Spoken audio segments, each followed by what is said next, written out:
ವೀಕ್ಷಕರಿಗೆಲ್ಲ ಸ್ವಾಗತ.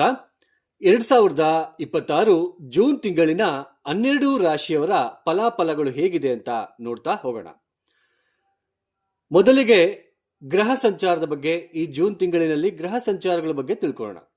ನೋಡಿ, ಶನಿ ಮೀನ ರಾಶಿಯಲ್ಲಿ ಸಂಚಾರ, ರಾಹು ಕುಂಭ ರಾಶಿಯಲ್ಲಿ ಸಂಚಾರ, ಕೇತು ಸಿಂಹ ರಾಶಿಯಲ್ಲಿ ಸಂಚಾರ, ಗುರು ಮಿಥುನ ರಾಶಿಯನ್ನು ಬಿಟ್ಟು ಕರ್ಕಾಟಕ ರಾಶಿಗೆ ಪ್ರವೇಶವನ್ನು ಮಾಡ್ತಾ ಇದ್ದಾರೆ. ಈ ಕರ್ಕಾಟಕ ರಾಶಿಯ ಗುರುವಿನ ಪ್ರವೇಶದಿಂದ ಕೆಲವೊಂದು ರಾಶಿಗಳಿಗೆ ಗುರುಬಲ ಸ್ವಲ್ಪ ಹೋಗ್ತಾ ಇದೆ, ಕಡಿಮೆ ಆಗ್ತಾ ಇದೆ. ಇನ್ನು ಕೆಲವೊಂದು ರಾಶಿಗಳಿಗೆ ಗುರುಬಲ ಬರ್ತಾ ಇದೆ. ಅದು ಯಾವುದು ಅಂತ ಒಂದೊಂದು ರಾಶಿ ನೋಡ್ತಾ ಹೋಗೋಣಂತೆ. ಅದೇನೇ ಇಲ್ಲಿ ನೋಡಿ, ಇನ್ನೊಂದು ವಿಷಯ ಇಲ್ಲಿ ಗುರುಬಲ. ಈ ಗುರುಬಲ ಅನ್ನೋದು ಕೇವಲ ನಮಗೆ ಊಟಕ್ಕೆ ಉಪ್ಪಿನಕಾಯಿ ಇದ್ದಾಗೆ. ಯಾಕೆಂದ್ರೆ ಬರೀ 5 ತಿಂಗಳು 6 ತಿಂಗಳು ಅಥವಾ 1 ವರ್ಷ ಇರ್ತಕ್ಕಂತಹ ಗುರುಬಲ ನಮ್ಮ ಜೀವನದಲ್ಲಿ ಎಲ್ಲವೂ ಕೂಡ ಅದು ಮಾಡೋದಿಲ್ಲ. ನಮ್ಮ ಜಾತಕ ಅಂತ ಇರುತ್ತೆ. ಇದೇ ತರಹ ನಮಗೆ ಕುಂಡಲಿ ಇರುತ್ತೆ. ನವಗ್ರಹಗಳು ಕೂಡ ಎಲ್ಲೆಲ್ಲಿದ್ದಾರೆ, ಅವರು ವಕ್ರಿ ಆಗಿದಾರ, ಅವರು ಬಲಹೀನ ಸ್ಥಿತಿಯಲ್ಲಿದ್ದಾರಾ, ಅಥವಾ ಅವರು ಎಷ್ಟು ಡಿಗ್ರಿಯಲ್ಲಿದ್ದಾರೆ, ಅವರಿಗೆ ಯಾವ ಗ್ರಹಗಳ ದೃಷ್ಟಿ ಇದೆ, ಇದನ್ನೆಲ್ಲನೂ ಕೂಡ ನಮಗೆ ಅಬ್ಸರ್ವ್ ಮಾಡಬೇಕಾಗುತ್ತೆ. ಸೊ ಈ ನಮ್ಮ ವೈಯಕ್ತಿಕ ಜನ್ಮ ಜಾತಕ ರೀತ್ಯ ಗ್ರಹ ಸ್ಥಿತಿಗಳು ಚೆನ್ನಾಗಿಲ್ಲ ಅಂದ್ರೆ ಊಟ, ಅದು ಮೇನ್ ನಿಮಗೆ ಅರ್ಥ ಆಗ್ಲಿ ಅನ್ನೋದಕ್ಕೋಸ್ಕರ ಇದನ್ನ ನಾನು ಹೇಳ್ತಾ ಇದ್ದೇನೆ. ಊಟದಲ್ಲಿ ಉಪ್ಪು ಮತ್ತೆ ಖಾರ ಇಲ್ಲದೆ ಇದ್ದಾಗ ಉಪ್ಪಿನಕಾಯಿ ಹಂಚ್ಕೊಂತೀವಿ ಅಂದ್ರೆ ಜನ್ಮ ಜಾತಕ ರೀತ್ಯ ನಮಗೆ ಗ್ರಹ ಸ್ಥಿತಿ ಸರಿ ಇಲ್ಲ, ದಶಾಭುಕ್ತಿ ಸರಿ ಇಲ್ಲ. ಸೊ ಅವಾಗ ಗುರುಬಲ ಅಂತ ಬಂದಾಗ ಸ್ವಲ್ಪ ದಿನ ಕೈ ಹಿಡಿಯುತ್ತೆ ಅಂತಕ್ಕಂಥದ್ದು ಅಷ್ಟೇ. ಮೇಜರ್ ಆಗಿ ನೀವೆಲ್ಲ ರಾಶಿ ಭವಿಷ್ಯ ಅಂತಾನೆ ನೀವು ಬಹಳ ತುಂಬಾ ನಂಬಿಕೆ ಇಟ್ಕೊಂಡು ಹೋಗ್ತಾ ಇದ್ದೀರಾ. ತುಂಬಾ ಮುಖ್ಯವಾಗಿರ್ತಕ್ಕಂಥದ್ದು ಜಾತಕ ಮತ್ತೆ ಲಗ್ನ ಯಾವುದು. ಈಗ ಮೇಷರಾಶಿ ಒಬ್ಬ ವ್ಯಕ್ತಿ, ಲಗ್ನ ಯಾವುದು? ಸೇಮ್ ಕರ್ಕಾಟಕ ಲಗ್ನನ, ಸಿಂಹ ಲಗ್ನನ, ಕನ್ಯಾ ಲಗ್ನನ, ಮತ್ತೆ ತುಲಾ ಲಗ್ನನ, ವೃಶ್ಚಿಕ ಲಗ್ನನ. ಈ ಲಗ್ನಕ್ಕೆ ಯೋಗಕಾರಕಗಳು ಎಲ್ಲೆಲ್ಲಿದ್ದಾರೆ, ಯಾರು ಒಳ್ಳೆ ಮಾಡ್ತಕ್ಕಂತಹ ಗ್ರಹಗಳು, ಯಾವ ದಶಾಭುಕ್ತಿ ನಡೀತಾ ಇದೆ, ಇದು ತುಂಬಾ ಇಂಪಾರ್ಟೆಂಟು. ಹಾಗೇನೆ ಕರ್ಮ ಅಂತ ಜಾಸ್ತಿ ಇದ್ದಾಗ, ನಮ್ಮ ವೈಯಕ್ತಿಕ ಜನ್ಮ ಜಾತಕ ರೀತ್ಯ ಕರ್ಮ ಅನ್ನೋದು ಜಾಸ್ತಿ ಇದ್ದಾಗ ಅಂದ್ರೆ ಗ್ರಹ ಸ್ಥಿತಿಗಳು ಗೊತ್ತಾಗುತ್ತೆ ನಮಗೆ. ಪಂಚಮ ಸ್ಥಾನದಲ್ಲಿ ಚೆನ್ನಾಗಿಲ್ಲ ಅಂದ್ರೆ, ನವಮ ಸ್ಥಾನ ಚೆನ್ನಾಗಿಲ್ಲ ಅಂದ್ರೆ ತುಂಬಾ ನೋವು ಪಡಲೇಬೇಕು. ಅಥವಾ ಲಗ್ನಾಧಿಪತಿ ಚೆನ್ನಾಗಿಲ್ಲ ಅಂದ್ರೆ ನಾವು ಸ್ವಲ್ಪ ನೋವು ಪಡಲೇಬೇಕು. ಸೊ ಆ ತರ ಗ್ರಹ ಸ್ಥಿತಿಗಳು ಚೆನ್ನಾಗಿಲ್ಲದೆ ಇದ್ದಾಗ ಅದನ್ನ ನಾವು ಕರ್ಮ ಅಂತ ಕರಿತೀವಿ. ಆ ಕರ್ಮನ ಕಡಿಮೆ ಮಾಡ್ಕೊಳ್ಳೋದಕ್ಕೋಸ್ಕರ ನಾವೇ ಸ್ವತಃ ಪರಿಹಾರಗಳನ್ನು ಮಾಡ್ಕೋಬೇಕು. ಆ ಗ್ರಹಗಳ ಮೇನ್ ಯಾವ ಇನ್ಫ್ಲುಯೆನ್ಸ್ ತುಂಬಾ ನಡೀತಾ ಇದೆ, ಯಾವ ಇನ್ಫ್ಲುಯೆನ್ಸ್ ಅಲ್ಲಿ ನಾವು ತುಂಬಾ ನೋವು ಪಡ್ತಾ ಇದೀವಿ, ಆ ಗ್ರಹ ದಶೆಗಳಿಗೆ ತಕ್ಕಂತೆ ನಾವು ಸ್ವತಃ ಪರಿಹಾರಗಳನ್ನ ಮಾಡ್ಕೊಳ್ತಾ ಹೋಗ್ಬೇಕಾಗುತ್ತೆ. ಸೊ ಅವಾಗ ನಮಗೆ ಅದು ಗೊತ್ತಾಗ್ತಾ ಹೋಗುತ್ತೆ. ಸೊ ನಾವು ಏನೋ ಒಂದು ಎಲ್ಲೋ ಪೂಜೆ ಮಾಡಿಸಿದ್ವಿ, ಏನೋ ಮಾಡಿಸಿದ್ವಿ, ಯಾವ ಗ್ರಹ ದಶೆಗೆ ತಕ್ಕಂತೆ. ಈಗ ನಾವು ಟೈಫಾಯ್ಡ್ ಬಂದಾಗ ಟೈಫಾಯ್ಡ್ ಟ್ರೀಟ್ಮೆಂಟೇ ತಗೋಬೇಕು, ಆ ಥರ ಇರುತ್ತೆ.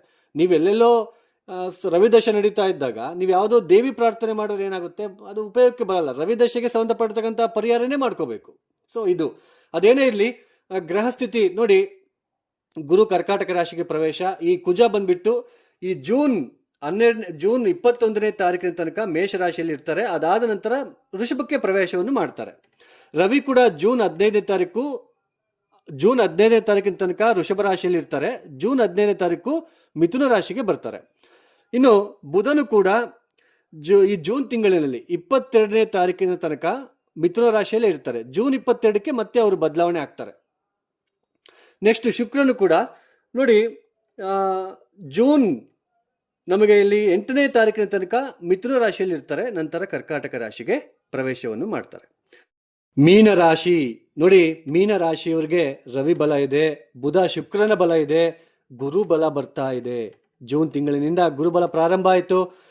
ಏನೆಲ್ಲ ನೀವು ನೋವು ಪಡ್ತಾ ಇದ್ದೀರಾ, ಏನೆಲ್ಲ ನೀವು ನೆಮ್ಮದಿಯಿಂದ ಇರೋಕ್ಕಾಗ್ತಾ ಇಲ್ಲ, ಅವಮಾನ ಅಪವಾದಗಳು, ಕುಟುಂಬದಲ್ಲಿ ಗದ್ದಲಗಳು, ಅಣ್ಣ ತಮ್ಮಂದರ ಮಧ್ಯೆ ವೈಮನಸ್ಸುಗಳು, ಉದ್ಯೋಗದಲ್ಲಿ ತೊಂದರೆಗಳನ್ನು ಏನೆಲ್ಲ ನೀವು ಪಡ್ತಾ ಇದ್ದೀರಾ, ಸಾಕಷ್ಟು ಹಿನ್ನಡೆಯನ್ನು ಅನುಭವಿಸ್ತಾ ಇದ್ದೀರಾ. ಈ ಸಾಡೆ ಸಾತಿ ಶನಿ ಅಂತ ಬಂದಾಗ ದಿನನಿತ್ಯದ ಜೀವನದಲ್ಲಿ ತೊಂದರೆಗಳನ್ನು ಕೊಡ್ತಾ ಹೋಗ್ತಾನೆ. ಹೆಂಗೆ ಅಂದರೆ, ರಾತ್ರಿ ಹೊತ್ತು ಬೇಗ ಮಲಗೋಕ್ಕಾಗಲ್ಲ, ಬೇಗ ಎದ್ದೇಳಕ್ಕಾಗಲ್ಲ.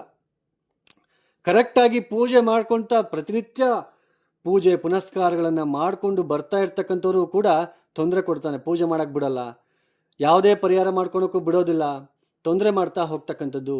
ಆದರೆ ಗುರುಬಲ ಬಂದಾಯಿತು, ಬುಧಬಲ ಇದೆ, ಕುಜಬಲ ಇದೆ. ಜೂನ್ 21ರಿಂದ ಕುಜಬಲ ತುಂಬ ಚೆನ್ನಾಗಿ ನಿಮ್ಗೆ ಅನುಕೂಲ ಉಂಟಾಗ್ತಕ್ಕಂಥದ್ದು. ನವಮ ಸ್ಥಾನದ ಮೇಲೆ ದೃಷ್ಟಿ, ದ್ವಿತೀಯಾಧಿಪತಿ ತೃತೀಯ ಸ್ಥಾನದಲ್ಲಿ ಹಣಕಾಸಿನ ವಿಚಾರದಲ್ಲಿ ತುಂಬ ಅಭಿವೃದ್ಧಿ ನೋಡ್ತೀರಾ. ಈ ಜೂನ್ 20ನೇ ತಾರೀಕಿನ ನಂತರ ಹಣಕಾಸಿನ ವಿಚಾರದಲ್ಲಿ ತುಂಬ ಅಭಿವೃದ್ಧಿ ನೋಡ್ತಾ ಹೋಗ್ತೀರಾ.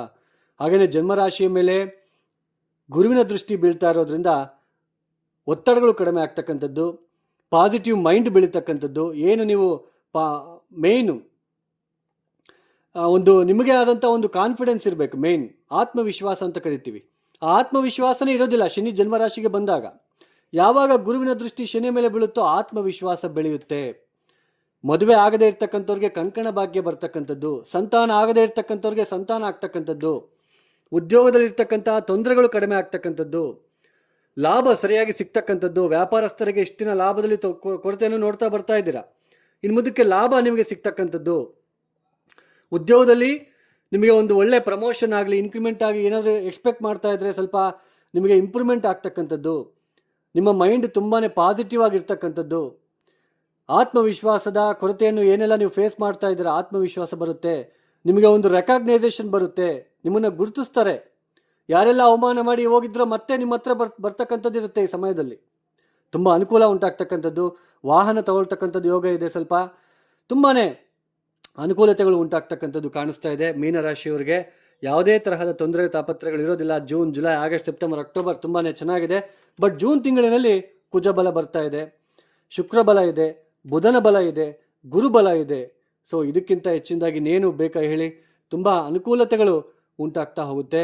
ಈಗಾಗಲೇ ನಿಮಗಾಗಲೇ ಪಾಸಿಟಿವ್ ಮೈಂಡ್ ಬರ್ತಾ ಇದೆ. ಸ್ವಲ್ಪ ಪರವಾಗಿಲ್ಲ, ಒಂದು ವಾರದಿಂದ ಆಗಲೇ ನಿಮಗೆ ಪಾಸಿಟಿವ್ ಮೈಂಡ್ ಕಾಣಿಸ್ಕೊಳ್ತಾ ಇದೆ. ಸ್ವಲ್ಪ ಮೆಂಟಲಿ ಸ್ಟ್ರಾಂಗ್ ಆಗ್ತಾ ಇದ್ದೀರಾ. ಸ್ವಲ್ಪ ನಿಮಗೆ ಕಾನ್ಫಿಡೆನ್ಸ್ ಬರ್ತಾ ಇದೆ. ತೊಂದರೆ ತಾಪತ್ರಗಳು ಕಡಿಮೆ ಆಗ್ತಕ್ಕಂತಹ ಲಕ್ಷಣಗಳು ಕಾಣಿಸ್ತಾ ಇದೆ. ನೀವಾಗಲೇ ನೋಡ್ತಾ ಇದ್ದೀರಾ. ಸಂತಾನ ಆಗದೆ ಇರ್ತಕ್ಕಂಥವ್ರಿಗೆ ಒಳ್ಳೆ ಸಂತಾನ, ಮದುವೆ ಆಗದೆ ಇರ್ತಕ್ಕಂಥವ್ರಿಗೂ ಕೂಡ ಮದುವೆ ಆಗ್ತಕ್ಕಂತಹ ಲಕ್ಷಣಗಳು ಕೂಡ ಕಂಡು ಬರ್ತಾ ಇದೆ. ಗುರುಬಲ ಬಂದಾಯಿತು. ಮೀನರಾಶಿಯವರು ಎದುರ್ಕೊಳ್ತಕ್ಕಂತಹ ಅವಶ್ಯಕತೆ ಇಲ್ಲ. ಯಾವುದೇ ತರಹದ ತೊಂದರೆ ತಾಪತ್ರಗಳು ಇರೋದಿಲ್ಲ. ಪ್ರತಿನಿತ್ಯ ಪ್ರದೋಷ ಕಾಲದಲ್ಲಿ ಎಳ್ಳುಬತ್ತಿಯನ್ನು ಶಿವನ ದೇವಸ್ಥಾನದಲ್ಲಿ ಹಚ್ಚಿ ನೋಡಿ. ಶನಿ ಕರ್ಮಕಾರಕ. ಶನಿ ನಮಗೆ ತೊಂದರೆ ಕೊಡಕ್ಕೆ ಬಂದಿದ್ದಾರೆ. ಇವಾಗ ನಾವು ಶಿವ ಅಥವಾ ಕಾಲಭೈರವನ ಆಶ್ರಯ ಪಡಿಬೇಕು. ನಾವು ಅವಾಗ ಶನಿಯಿಂದ ಬರ್ತಕ್ಕಂಥ ತೊಂದರೆಗಳು ಕಡಿಮೆ ಆಗ್ತಕ್ಕಂಥದ್ದು. ಅದಕ್ಕೆ ನಾನು ಶಿವನ ಅಥವಾ ಕಾಲಭೈರವನ ದೇವಸ್ಥಾನದಲ್ಲಿ ಎಳ್ಳುಬತ್ತಿಯನ್ನು ಪ್ರದೋಷ ಕಾಲದಲ್ಲಿ ಹಚ್ಚಿ ಅಂತ ಹೇಳ್ತಾ ಇರ್ತಕ್ಕಂಥದ್ದು. ನಾವು ಆಂಜನೇಯ ಸ್ವಾಮಿ ದೇವಸ್ಥಾನದಲ್ಲಿ ಹಚ್ತೀವಿ ಅಥವಾ ಶನಿ ದೇವಸ್ಥಾನದಲ್ಲಿ ಹಚ್ತೀವಿ ಅಂತಂದರೆ ನಾನು ಹೇಳ್ತಕ್ಕಂಥದ್ದನ್ನು ಮಾಡಿ. ಕಾಲಭೈರವ ತುಂಬ ಇಂಪಾರ್ಟೆಂಟು. ಶನಿಯ ನೆಗೆಟಿವ್ ಇಂಪ್ಯಾಕ್ಟು ನಮಗೆ ಕಡಿಮೆ ಆಗಬೇಕು ಅಂದರೆ ಕಾಲಭೈರವ ದರ್ಶನವನ್ನು ಮಾಡ್ಕೊಳ್ಳಿ. ಓಂ ಕಾಲಕಾಲಾಯ ವಿದ್ಮಹೆ ಕಾಲತೀತಾಯ ಧೀಮಹಿ ತನ್ನೋ ಕಾಲಭೈರವ ಪ್ರಚೋದಯಾತ್. ಈ ಮಂತ್ರವನ್ನು ಹೇಳ್ಕೊಳ್ಳೋದಕ್ಕೆ ಪ್ರಯತ್ನ ಮಾಡಿ. ಮತ್ತಷ್ಟು ಅನುಕೂಲ ಫಲಿತಾಂಶಗಳು ಸಿಗ್ತಾ ಹೋಗುತ್ತೆ. ದಕ್ಷಿಣಾಮೂರ್ತಿ ಅಥವಾ ದತ್ತಾತ್ರೇಯ, ಗಾಣಿಗಪುರದಲ್ಲಿ ದತ್ತಾತ್ರೇಯ ಕ್ಷೇತ್ರ ಇದೆ. ಒಂದ್ಸಲ ನೀವು ಭೇಟಿ ಮಾಡ್ಕೊಂಡು ಬರೋದಕ್ಕೆ ಪ್ರಯತ್ನ ಮಾಡಿ. ಸರ್ವರಿಗೂ ಶುಭ ಆಗಲಿ. ನೀವು ಈ ಪರಿಹಾರಗಳನ್ನು ಮಾಡ್ಕೊಳ್ಳಿ, ಖಂಡಿತ ನಿಮಗೆ ಒಳ್ಳೆಯದಾಗ್ತಾ ಹೋಗುತ್ತೆ. ನೋಡಿ, ಯಾರೆಲ್ಲ ಈ ವಿಡಿಯೋನ ನೋಡ್ತಾ ಇದ್ದೀರಾ, ನಿಮ್ಗೆ ಇಷ್ಟ ಆಗಿದ್ರೆ ಮಾತ್ರ ಲೈಕ್ ಮಾಡಿ, ಶೇರ್ ಮಾಡಿ, ಸಬ್ಸ್ಕ್ರೈಬ್ ಮಾಡ್ಕೊಳ್ಳಿ. ಅದರ್ವೈಸ್ ಸಿಂಪ್ಲಿ ಸ್ಕಿಪ್ ಮಾಡಿಬಿಡಿ. ಹಾಗೆ ನನ್ನ ಡಿಸ್ಕ್ರಿಪ್ಷನ್ ಒಂದ್ಸಲ ಓದಿ. ನನ್ನ ಯೂಟ್ಯೂಬ್ ಚಾನಲ್ಗೆ ಹೋಗ್ಬಿಟ್ಟು ಡಿಸ್ಕ್ರಿಪ್ಷನ್ ಏನಿದೆ ಅಂತ ಓದಿ. ಹಾಗೆಯೇ ಯಾರಿಗಾದರೂ ಆಸ್ಟ್ರಾಲಜಿ ಕನ್ಸಲ್ಟೇಷನ್ ಬೇಕು ಅಂತಂದರೆ ಡಿಸ್ಪ್ಲೇ ಆಗ್ತಿರೋ ನಂಬರ್ಗೆ ನೇರವಾಗಿ ಕರೆಯನ್ನು ಮಾಡಿ. ಪ್ರಾಬ್ಲಮ್ಸ್ ಹೇಳ್ಕೋಬಾರ್ದು. Date of birth, timings compulsory ಬೇಕು.